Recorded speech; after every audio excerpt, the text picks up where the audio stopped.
Habang ipinagdiriwang po ng Pi Network ang Pi Day, marami pong crypto analyst ang nagsasabi na may posibilidad na maabot nito ang panibagong all-time high o ATH.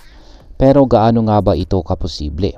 At ano po ang magiging epekto nito sa atin bilang mga Pinoy crypto traders at investors ng Picoin? Kaya ayan po siyang ating aalamin sa video na ito. Pero bago po tayo magpatuloy ay pakibasa na lamang po ang ating disclaimer dito sa ibaba ng screen.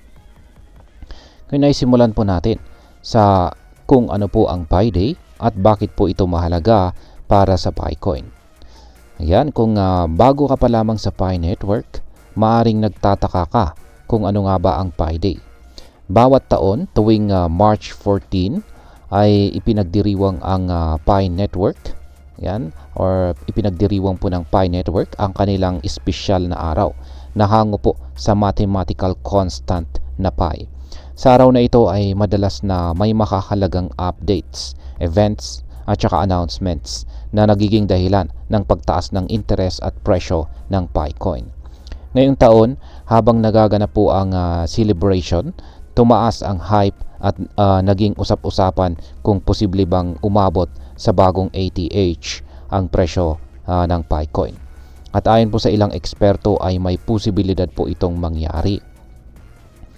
Ayon po sa ngayon ay ano po ang sinasabi ng mga eksperto? Ayon po sa isang crypto analyst sa X, dating Twitter, ay may nakita siyang head and shoulders pattern sa price movement ng Picoin.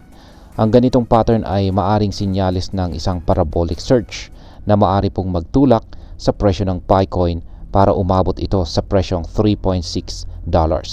Mas mataas po ito kaysa sa dating ATH nito na nasa $2.98. Yan, isa pang kilalang crypto analyst na si Bitcoin Buddha ay nagbigay din ng kanyang prediction na maaring umabot ang Picoin sa pagitan po ng $5 hanggang $10.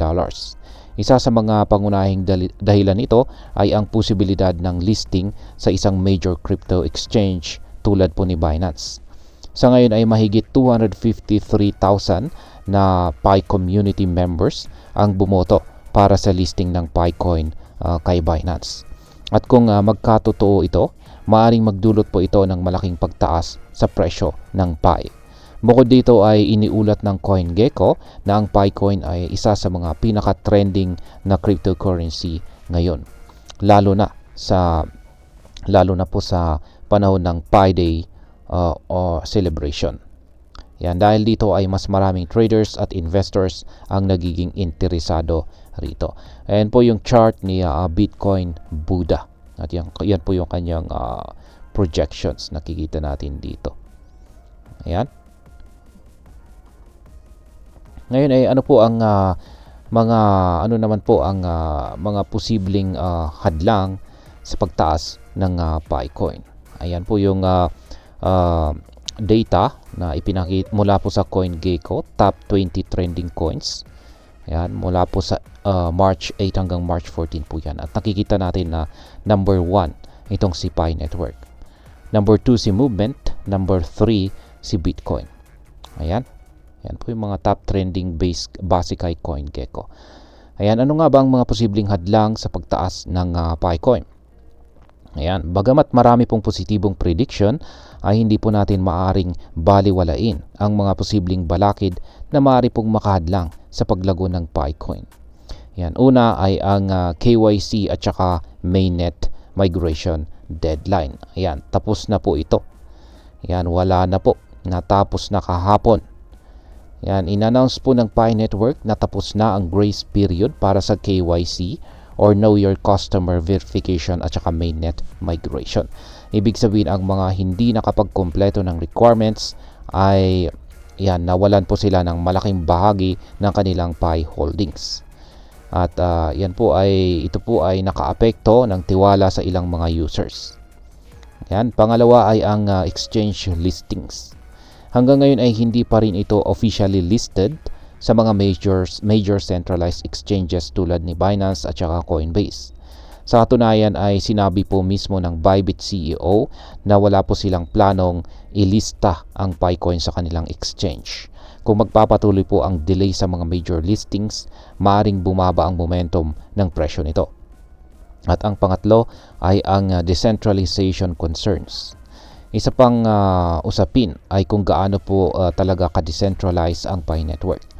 Marami pong investors ang mas gustong mag-invest sa isang truly decentralized cryptocurrency, kaya kung may duda sa control ng network ay maaari pong makaapekto ito sa long-term growth ng Picoin. At ngayon ay ano po ang maaring maging epekto nito para sa atin bilang mga Pinoy crypto traders at investors ng Picoin. Ayan. Meron po tayong positibo at saka negatibong epekto.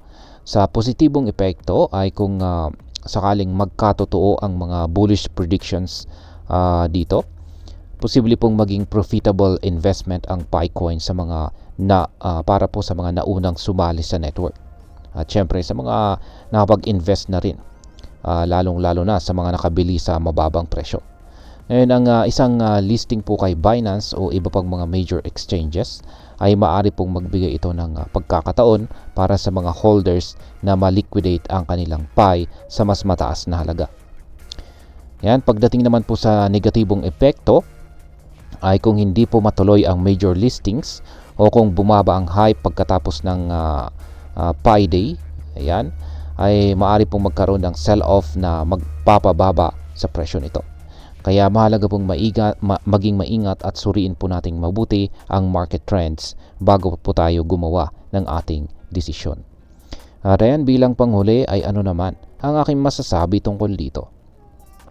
Sa ngayon ay nananatili pong speculative pa rin ang future o hinaharap ng Picoin. May mga positibong senyales na maaari pong tumaas ang presyo nito, lalo na kung maisasama ito kay Binance o iba pang mga major exchanges. Ngunit hindi natin alam. Yan, hindi po dapat natin kalimutan ang mga posibleng balakid na maaring makaapekto sa presyo nito. Yan, para sa atin bilang mga traders at investors ng Picoin, mahalaga pong gawin natin ang ating sariling research. Mag-ingat po sa hype at huwag pong mag-invest ng perang hindi natin kayang mawala. Kung naniniwala ka po sa potensyal ng Picoin, maaaring magandang strategy po ang pag-hold habang hinihintay natin ang mas malinaw na mga developments nito. At ayan, hanggang dito na lamang po tayo sa video na ito mga ka-crypto. Marami pong salamat sa panonood. Ingat po tayo lagi at God bless po sa ating lahat.